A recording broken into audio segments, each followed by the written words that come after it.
Hi friends, வணக்கம். Welcome to Nilamagan time channel. இன்றைக்கி நம்ம பார்க்க போகிற தலைப்பு, ஆதாரில் மொபைல் நம்பர் ரெஜிஸ்டர் பண்ணலனாலும், ரெஜிஸ்டர் பண்ண மொபைல் நம்பர் யூஸில் இல்லை அப்படின்னாலும் ஆதார் பிவிசி கார்டுக்கு எப்படி ஆன்லைனில் அப்ளை பண்ணுறது அப்படிங்கிறத பற்றி பார்க்க போகிறோம். வாங்க வீடியோக்கு போகலாம். uidai.gov.in அப்படிங்கிற வெப்சைட்டில் உள்ளே வந்தீங்க அப்படின்னா அதில் மை ஆதார் அப்படின்றக்கும் அதை கிளிக் பண்ணுங்கள். கிளிக் பண்ணனதை அதுக்கு நேராக கீழே பார்த்தீங்கன்னா ஆதார் பிவிசி கார்டு அப்படின்றக்கும் அதை கிளிக் பண்ணுங்கள். கிளிக் பண்ணனதான் இது மாதிரி ஒரு மெசேஜ் வரும், ஓகே கொடுங்க. இதுக்கப்புறம் அப்படியே கீழே வாங்க. கீழே வந்தீங்கன்னாக்கா ஆதார் பிவிசி கார்டு அப்படின்றக்கும் அதை கிளிக் பண்ணுங்கள். கிளிக் பண்ணனதை ஃபஸ்ட்டு வந்து உங்களுடைய ஆதார் நம்பரை வந்து இந்த ஃபஸ்ட் லைனில் என்ட்ரு பண்ணணும். அதுக்கப்புறம் இந்த கேப்ஷா பார்த்து இந்த கட்டத்தில் டைப் பண்ணணும். டைப் பண்ணி முடிச்சுட்டு my mobile number is not registered அப்படிங்கிறத வந்து மறக்காமல் கிளிக் பண்ணுங்கள். ஏன்னா வந்து மொபைல் நம்பர் வந்து ரெஜிஸ்டர் பண்ணாதவங்க இல்லை யூஸில் இல்லாதது அவங்களாம் வந்து பார்த்திங்கன்னா இந்த இதை வந்து டிக் பண்ணிங்க. மொபைல் நம்பர் இருக்குது அப்படிங்கிறவங்க இதில் வந்து எதையும் டிக் பண்ண வேணாம்.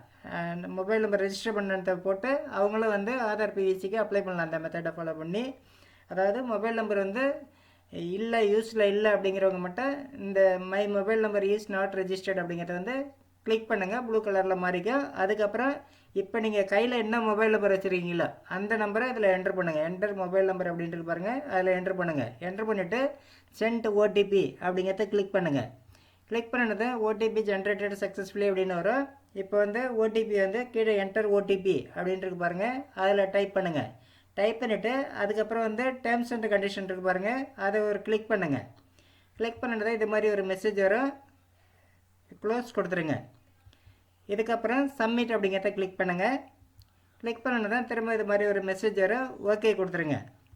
இதுக்கப்புறம் இதில் இருக்க பாருங்கள், I hereby confirm that I have read and understood the payments அப்படின்ட்டு பாருங்கள். இதை வந்து கிளிக் பண்ணுங்கள். இந்த இடத்துல மறக்காமல் கிளிக் பண்ணிவிட்டு அதுக்கப்புறம் வந்து மேக் பேமெண்ட் அப்படிங்கிறத கிளிக் பண்ணணும்.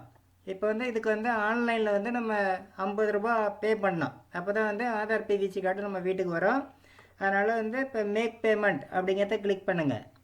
கிளிக் பண்ணினதை இப்போ வந்து பேங்க் சைட்டுக்கு போகுது, அதாவது பேமெண்ட் ஆப்ஷன் கேட்குது. இதில் வந்து கார்டு, அதாவது கிரெடிட் கார்டு, டெபிட் கார்டு, இல்லை வேலெட்டு, இல்லை நெட் பேங்கிங், யூபிஐ, பேடிஎம், இதில் எந்த ஆப்ஷனாலும் நமக்கு வந்து எது ஈஸியாக இருக்கோ அதை வந்து யூஸ் பண்ணி பே பண்ணலாம்.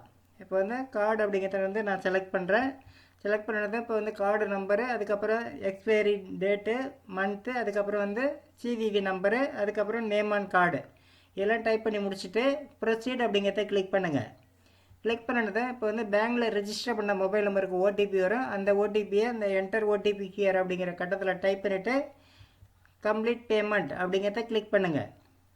கிளிக் பண்ணதை இப்போ வந்து பார்த்திங்கன்னா ட்ரான்சாக்ஷன் ஸ்டேட்டஸ் வந்து சக்ஸஸ் அப்படின்னு வந்துடும். இதுக்கப்புறம் வந்து பார்த்திங்கன்னா நம்ம வந்து இங்கே இருக்குது பாருங்கள், என்டர் செக்யூரிட்டி கோட் அப்படின்னு ஒரு லைன் இருக்குது பாருங்கள். இந்த கேப்ஷா வந்து இந்த என்டர் செக்யூரிட்டி கோட் அப்படிங்கிறத வந்து அப்படிங்கிற லைனில் வந்து நம்ம டைப் பண்ணோம். டைப் பண்ணால் தான் நம்ம வந்து அக்னாலஜ்மெண்ட்டை டவுன்லோட் பண்ண முடியும். இப்போ வந்து டைப் பண்ணியாச்சு. இப்போ பாருங்கள், டவுன்லோட் அக்னாலஜ்மெண்ட் அப்படின்னு ப்ளூ கலரில் வந்துருச்சு. இதை கிளிக் பண்ணி நம்ம வந்து அக்னாலஜ்மெண்ட் வந்து டவுன்லோட் பண்ணிக்கலாம். இன்கேஸ் வந்து ஃபெயிலியர் ஆயிடுச்சு அப்படின்னாலும் நம்ம வந்து மை ஆதார் பேஜில் போய்ட்டு ஸ்டேட்டஸ் பார்க்கலாம். அதில் வந்து பேமெண்ட் சக்ஸஸ்ஃபுல் அப்படின்னு வந்துருச்சுன்னா போதும்.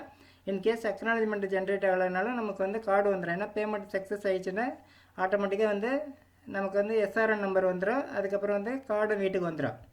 இன்கேஸ் ஃபெயிலியர் ஆயிடுச்சு அப்படின்னா, டோட்டலாக ஃபெயிலியர் ஆயிடுச்சுன்னா நமக்கு வந்து அமௌண்ட்டு போகலை அப்படின்னா ஒன்றும் பிரச்சனை இல்லை, நம்ம திரும்ப வந்து மேக் பேமெண்ட் கொடுத்த விட பே பண்ணிக்கலாம். இப்போ வந்து டவுன்லோட் அக்னாலஜ்மெண்ட் அப்படிங்கிறத கிளிக் பண்ணுறேன். கிளிக் பண்ணது இப்போ வந்து டவுன்லோட் ஆகிடுச்சு. டவுன்லோட் ஆன அக்னாலஜ்மெண்ட் வந்து இப்படி தான் வந்து ஓப்பன் ஆகும். இது வந்து பார்த்திங்கன்னா இதுக்கப்புறம் வந்து பார்த்திங்கன்னா ஒரு 5 ஒர்க்கிங் டேஸில் கார்டு வந்து பிரிண்ட் ஆகிடும். நமக்கு வந்து ஸ்பீட் போஸ்ட்டில் வந்து அனுப்பி வச்சுருவாங்க, அதாவது இந்தியா போஸ்ட்டில் வந்து அனுப்பி வச்சுருவாங்க. இதுதான் வந்து மொபைல் நம்பர் வந்து ஆதாரில் வந்து ரெஜிஸ்டர் பண்ணலை அப்படின்னாலும், இல்லை ரெஜிஸ்டர் பண்ணியிருந்தாலும் ஆதார் பிவிசி கார்டுக்கு அப்ளை பண்ணுற மெத்தட் இது தான். இந்த மெத்தடை ஃபாலோ பண்ணி ஆதார் பிவிசி கார்டு அப்ளை பண்ணி வீட்டில் இருந்து அப்படியே வாங்குறதுக்கு வாழ்த்துக்கள். இந்த வீடியோ பிடிச்சிருந்தால் லைக் பண்ணுங்கள், ஃப்ரெண்ட்ஸுகள் எல்லாருக்கும் ஷேர் பண்ணுங்கள், கமெண்ட் பண்ணுங்கள். நம்ம சேனலை புதுசாக விசிட் பண்ணுறவங்க மறக்காமல் சப்ஸ்கிரைப் பண்ணுங்கள். நன்றி, வணக்கம்.